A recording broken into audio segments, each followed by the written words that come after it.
Is a new team coming in the next few years? And if so, where will they be? Look, if there is a 17th team, it'll be in Brisbane, no doubt about that.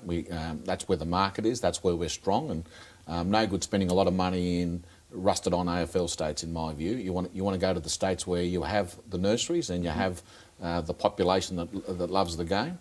But before we do that, it's got to be a pretty strong business case. You just can't go there without making sure that both the Broncos aren't affected and the Titans aren't affected. So we don't want to cannibalise them at all. So there's a long way to go because it'll need to really stack up commercially. I like the fact that the players can get a buy, and that helps their mental well-being. They could always look forward to having that weekend off during the year.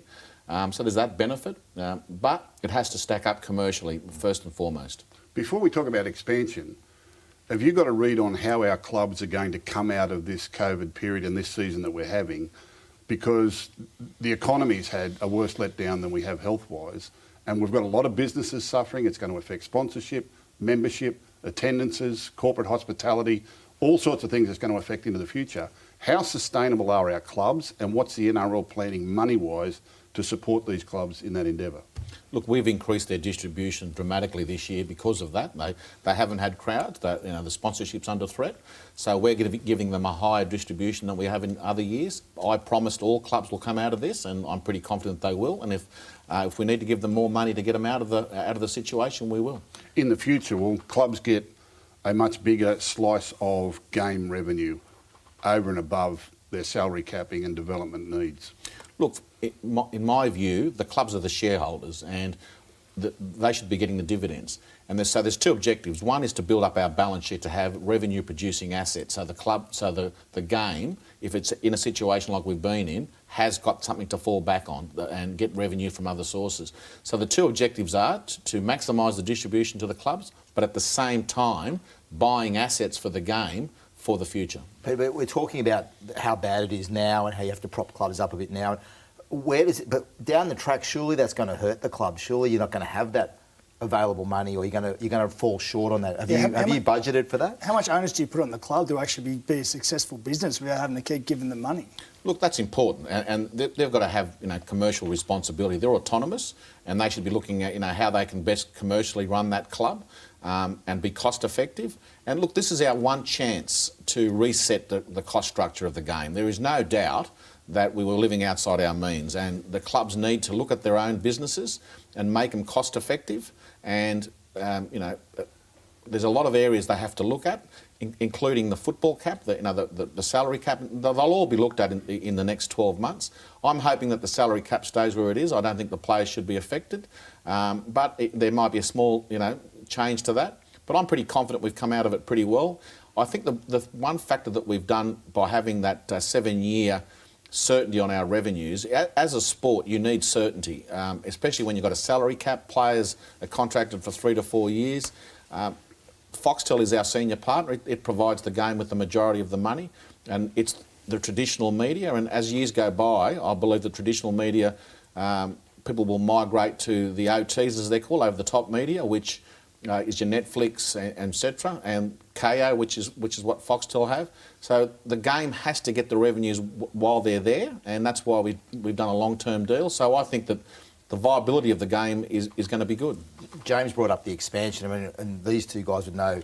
I don't know whether there's enough good players. I mean, I look at probably the roster of, no offence to the Bulldogs and maybe the Titans, and you're not seeing the quality of player that allows your expansion to take place. I've said that before, and Gus has sort of bit back saying, we'll just find them. But I don't think there is. Maybe one more team, you could probably squeeze one more team and spread the talent a little bit, but... It's thin already, How much more teams do they want? Would you consider losing a team from Sydney to move a team up there? No, look, I've guaranteed every team in the competition at present. So we'd only be looking at one more team, and that's in Brisbane. And look, our greatest asset is the State of Origin. That's what produces a lot of our revenue, and that's what's the #1 show on TV in Australia. And if we don't strengthen Queensland, that State of Origin could be in doubt, that major asset. We need to strengthen Queensland. We need to make it a nursery again.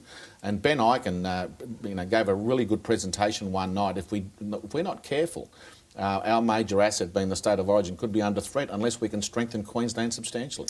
I don't think there are enough clubs developing in the future, developing in player development. And I think that it's been left to a few clubs.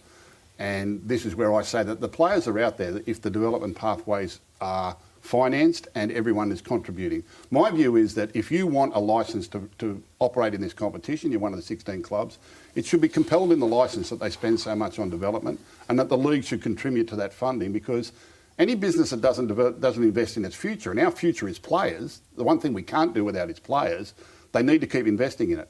We got rid of our national under-20s competition a couple of years ago, which was the envy of all other sports in this country. And already we've seen the effects on Queensland by sending this back to a state-based system. And we argued against it at the time. Where do you see the future of pathways and second tier and elite junior competitions in this? And which clubs, or is the league going to take over that player development role? Look, I think participation is essential, because what we've discovered is when you participate, you actually become a lifetime fan. So in order to get fans for the future, you need them to participate. And it could be, in touch football or tag or some other form. So we're going to spend a lot of money in the next few years on the participation. And how that program is going to be done is still to be determined. Look, the two states, Queensland and the New South Wales Rugby League, do a fantastic job. And maybe we expand that. Maybe we look at using the clubs a lot more, as you say, Phil. That's to be determined, but you can be assured that that is a prime objective of the ARL Commission, is to improve participation, not only in men but in women. Women has been a significant success, and the female is the decision maker in the household, like it or not. So we need to develop that. And look, I think that we haven't used our money wisely in the development, and we need to be smarter with it, and I think we will be. Peter, what about for this year, as far as the second tier competition goes? I mean, we're going 18 weeks straight. If there's a 10-week period a club has not many injuries for, and all of a sudden runs into 4 or 5 injuries, they need to replace them players with someone. It's going to be a big ask for them players to step in and play first-grade rugby league after 4 or 5 months of not playing. Is there any consideration to start a second-tier competition this year? There is. Look, and Graham Annesley's been working on that, and I think it's important also for the mental well-being of these players that aren't playing. They've got some form of exercise and some form of activity. So, look, I think that Graham's going to investigate it. And I think there was a game held on the weekend with 7 aside. I think that needs to be expanded, because it's important that these players do get that activity, in a game-style approach. All right, excuse me. You talk about origin being really important. One thing our game has to develop is the international game. It's really important. Pacific Islands, New Zealand, we need them strong. We can't even get the Warriors strong at the moment. And the UK Super League at the moment is in financial distress. And we need that part of the world playing rugby league as well. Is it not the responsibility of the NRL, the big dog in the camp, to be saying we need to take over all of that to make sure it's viable and it's a real product for broadcasters? Look, the international game is very important to me. When I was a kid, my ambition was to wear the green and gold of Australia. That was the pride, and that was the jersey you wanted. And we need to get back to that. I think, and I think Mal Meninga's done a fantastic job in building up the Kangaroos. I think last year the team really felt, for the green and gold of Australia. And as you say, the Pacific Islands are a big growth area for us, and we need to look at that. We need to invest in that. I'm very concerned about England, and the Super League is in financial strife, and even the New Zealand Rugby League is doing it tough. So Australia has to be a leader, has to go out there and lead the world in the game, because we're the best at it. So, look, there's a few challenges there, and look, Wayne Pearce, who's wore the green and gold of Australia, is representing us, as is Troy Grant and Peter Beattie, and I'm sure that they're going to come back with some recommendations which the ARL will implement.